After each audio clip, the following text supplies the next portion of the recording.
सेवा ही मेरी पहचान, शंकर सोनेजा। सेवा ही जिनकी पहचान, वो हैं शंकर सोनेजा। फ्री मालेगांव का काढ़ा, फ्री जोड़ों के दर्द का तेल, फ्री नसों के दर्द से छुटकारा पाने की पीने की दवा।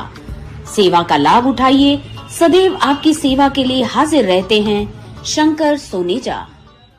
रिश्तो.com जी मेन ऑफिस जे शानदार कामयाबी खां पोइ रिश्तो.com जी ब्रांच ऑफिस हाणे गोल मैदान निरंकारी हॉल उल्हासनगर 2 में भी उल्हासनगर जे पहिरें में ऐं कल्याण जे शहर वासियुनि लाइ हिक सुहिणी सूखड़ी आलीशान ऑफिस, उहो भी कपल ऐं पेरेंट्स जे मीटिंग रूम सां गॾु। त अचो ऐं अॼु ई विजिट कयो रिश्तो.com, सिंधियुनि जो सिंधियुनि सां ऑनलाइन सिंधी मैट्रिमोनी। नमस्कार, मैं राजेश दलवानी, आप देख रहे हैं उल्लास लाइन बुलेटिन।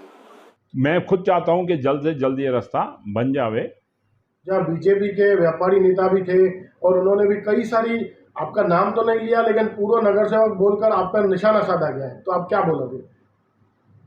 देखिए, पहले तो जिन भी ये आंदोलन किया, एक तो उसमें व्यापारी थे, वो सब के सब 1, 2, 3 से जमा किए गए थे। तो आपको क्या लगता है, मतलब ये आंदोलन क्या आपके खिलाफ था? इससे सबसे बढ़िया कि इन्होंने अपने ही सरकार के साथ उसके विरोध में इन्होंने आंदोलन किया। उन्होंने पूरी न जानकारी लेते हुए आंदोलन किया, जबकि इन्होंने किधर किधर 25 करोड़ की बात निकाली, जब वो 25 करोड़ में वो रोड है ही नहीं। 2 दिन पहले उल्लासनगर कैंप 5 के भाटिया हॉस्पिटल रास्तों की खस्ता हालत को लेकर बीजेपी और लाल साईं व्यापारी एसोसिएशन की तरफ से आंदोलन किया गया था, जहां इस आंदोलन में बीजेपी व्यापारी सेल के नेताओं के साथ बड़ी संख्या में स्थानिक नागरिक भी इस आंदोलन में शामिल हुए थे और रास्तों की खराब हालत को लेकर आक्रोश व्यक्त करते हुए स्थानिक नगर सेवक का बिना नाम लिए जमकर हमला बोला था। जहां अब पैनल 17 में खस्ता हाल रास्तों को लेकर स्थानिक पूर्व नगर सेवक भरत गंगोत्री से बात की गई, तो भरत गंगोत्री ने बताया कि मैं खुद चाहता हूं कि जल्द रास्ते बन जाएं और इसके लिए लगातार अधिकारियों से झगड़ रहा हूं, लेकिन अधिकारियों द्वारा जानबूझकर लोगों को तकलीफ देने का काम किया जा रहा है। तो वहीं आंदोलन में शामिल हुए बीजेपी नेताओं द्वारा किए गए आरोपों को गलत बताते हुए कहा कि वे सब पैनल 17 के थे ही नहीं और नागरिकों को गुमराह करने की कोशिश कर रहे थे। आइए जानते हैं इस विषय पर भरत गंगोत्री क्या बता रहे हैं। 2 दिन पहले आपके प्रभाग पैनल नंबर 17 में तकरीबन आपके घर के पीछे ही एक रास्ते को लेकर वहां पर आंदोलन हुआ कि लोगों का कहना था कि 4 महीने से उस रास्ते को खोद दिया गया है पर बनाया नहीं जा रहा है, जहाँ बीजेपी के व्यापारी नेता भी थे और उन्होंने भी कई सारी, आपका नाम तो नहीं लिया लेकिन पूर्व नगर सेवक बोलकर आप पर निशाना साधा गया है, तो आप क्या बोलोगे? देखिए, पहले तो जिन भी ये आंदोलन किया, एक तो उसमें व्यापारी थे, वो सब के सब 1, 2, 3 से जमा किए गए थे। यहाँ लोकल स्थानिक नागरिक उनके साथ एक आधा को छोड़ के, और मैं समझ सकता हूँ कि उनको 100% प्रॉब्लम है। उनके लिए मैं खुद अधिकारियों से झगड़ रहा हूँ कि भाई ये काम जल्द से जल्द पूरा किया जाए। मुझे लगता है कि ये जानबूझ के अधिकारी माहौल उल्लासनगर में ख़राब कर रहे हैं। जैसे पहले के कमिश्नर यहाँ से उल्लासनगर छोड़ के गए, वैसे ही एक कमिश्नर को भी जानबूझ के कामों में सपोर्ट न करना, जैसे आम पब्लिक तराश होवे, इस तरह का काम चल रहा है। एक बाजू उन्होंने लाइन शिफ्ट की है, दूसरी बाजू लाइन शिफ्ट करने में आनाकानी हो रही है इनकी, और मैं उनको आए दिन फॉलोअप ले रहा हूँ, मगर वो जानबूझ के काम को अटकाए हुए हैं। मैं खुद चाहता हूँ कि जल्द से जल्द ये रास्ता बन जावे। तो आपको क्या लगता है, मतलब ये आंदोलन क्या आपके खिलाफ था? जिस तरह से आधे लोग बात कर रहे थे कि भाई पूर्व नगर से, तो वो कुछ मेरे को लग रहा था, पर इससे सबसे बढ़िया कि इन्होंने अपने ही सरकार के साथ उसके विरोध में इन्होंने आंदोलन किया। उन्होंने पूरी न जानकारी लेते हुए आंदोलन किया, जबकि इन्होंने किधर किधर 25 करोड़ की बात निकाली, जब वो 25 करोड़ में वो रोड है ही नहीं। ये महानगर पालिका अपने इस पे बना रही है, और जिस तरह से उन्होंने गुमराह किया कि वहाँ पे आत्महत्या हुई, इतना गुमराह कर रहे शहरवासियों को। वहाँ पे किसने भी आत्महत्या की नहीं है, और जिसका हाथ टूटा हुआ दिखाया उसका भी वो खुद 3 नंबर में रहता है, रमेश बजाज करके नाम है। तो ये पूरा का खाली गुमराह करना, क्योंकि अभी इलेक्शन आने वाला है, तो ये इस तरह का माहौल बना रहे हैं और लोगों को गुमराह कर रहे हैं। 4 महीने से ये रास्ता मतलब दुरुस्ती का काम हाथ में लिया है, तो अभी तक हो रहा क्यों नहीं? प्रशासन आपको क्यों नहीं सुन रहा? आप तो राज्य की सरकार में भी हो।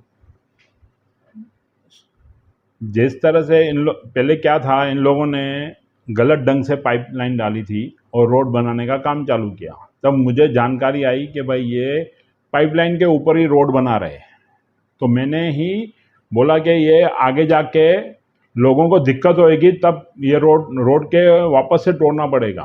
तो मैंने बोला उनको कि कम से कम रोड के साइड जहाँ पे सीसी पैसेज रहता है वहाँ पे लाइन शिफ्ट करो, नहीं तो आगे चल के आज जो आप काम कर रहे हो वापस से पब्लिक का पैसे की भी नुकसान होगी, बर्बादी होगी और मेंटेनेंस में भी दिक्कत आएगी। तब हम इसका सॉल्यूशन नहीं निकाल पाएंगे, या तो फिर से रोड तोड़ना पड़ेगा।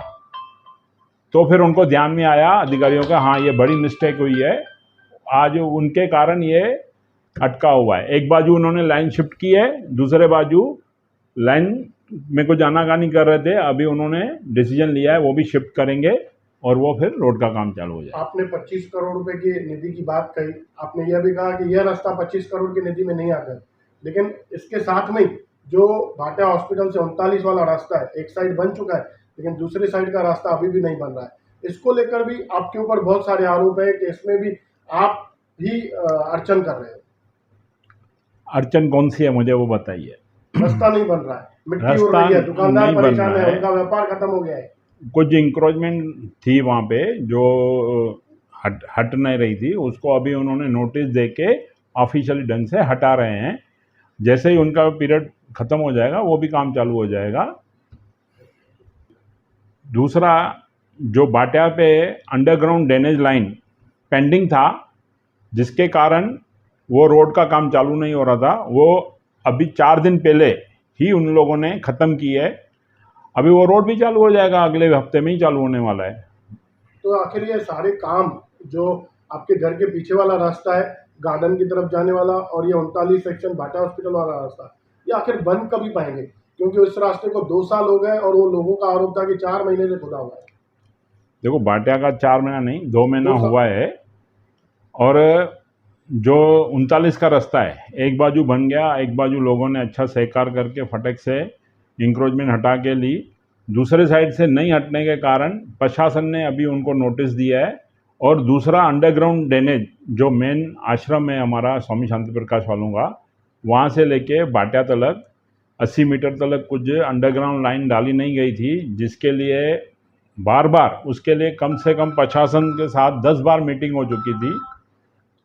पीडब्ल्यू डिपार्टमेंट और वाटर सप्लाई डिपार्टमेंट, जिसमें खास करके बुर्गे बार बार डिपार्टमेंट को गुमराह कर रहा था कि ये अंडरग्राउंड बन गई है, मगर वो बनी नहीं थी। वो 4 दिन पहले उन्होंने बनाई है, तो अभी वो रास्ता भी चालू हो जाएगा। बरोबर, आपके ऑफिस के सामने जो रास्ता है जो भाटिया से लेके निकल चलता, वो भी काम मतलब रुक गया है, आधा काम हो चुका है, वो मतलब काम ही नहीं हो रहा। तो क्या वजह है?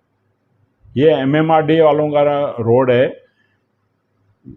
तो ये MMRDA वाले ज़्यादा बता पाएंगे कि भाई क्यों नहीं बना रहे। और अभी तो मैंने समझो अभी कमिश्नर मैडम का 2 दिन पहले एक पेपर में न्यूज़ देखा कि उन्होंने उनको डेडलाइन दी है कि मैं एंड तक एनी हाउ बना के दीजिए।